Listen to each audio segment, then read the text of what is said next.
Il est 12h50, 4807 mètres et 80 cm, c'est l'altitude officielle du Mont Blanc. Je répète, 4807 mètres et 80 cm, soit 92 cm de moins qu'en 2017. Bonjour Jean Desgaret. Bonjour Romain, comment allez-vous ? Eh ben écoutez, très bien. Vous aussi, visiblement. Vous êtes vice-président de la Chambre départementale des géomètres de Haute-Savoie en charge de la mission de mesure du Mont Blanc. Quel job. Comment est-ce qu'on fait pour mesurer l'altitude du Mont Blanc ? Expliquez-nous. Bien, pour mesurer l'altitude du Mont Blanc, c'est assez simple en fait. Il faut monter dessus déjà. Alors c'est simple, mais c'est pas si simple à faire. Et ensuite, il faut appuyer sur le bouton. On a des antennes avec des récepteurs. Faut les paramétrer, etc. Mais une fois qu'on est dessus, on appuie, on enregistre. Et on enregistre les données pendant au moins une demi-heure pour l'antenne principale qui nous permet de calculer le point culminant de l'arête sommitale. Et là où on avait très beau temps, donc on est resté 2 heures au sommet, presque 3 pour certains. Et on enregistre ces données qui nous permettent de faire des calculs de distance entre le point où on est et le satellite qu'on a en référence. Alors avec un seul satellite, on a une sphère.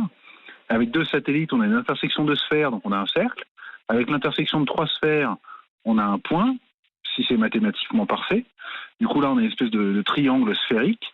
Et avec un 4e satellite, on résout les problèmes de temps. C'est-à-dire qu'on a 4 dimensions à retrouver, X, Y, Z, les 3 dimensions spatiales que tout le monde connaît, et puis le temps. Le temps parce que les signaux satellites traversent toutes les couches de l'atmosphère, ils sont déformés par cette traversée. Et les satellites sont équipés d'horloge atomique, donc on connaît exactement leur position au millième de seconde. Mais nous, notre antenne, elle n'a pas d'horloge atomique, donc on a besoin de résoudre cette problématique. Après, plus on a de satellites, mieux c'est. Donc, au sommet du Mont Blanc, on n'a pas tellement de masques, on a un ciel bien dégagé, et on a une trentaine de satellites de 4 constellations différentes, satellites américains, GPS, européens, Galileo, russes, GLONASS, et chinois, Beidou. C'est formidable. Voilà. Pourquoi ça bouge ? Ça bouge Pourquoi parce que ça l'altitude recharge bouge en permanence.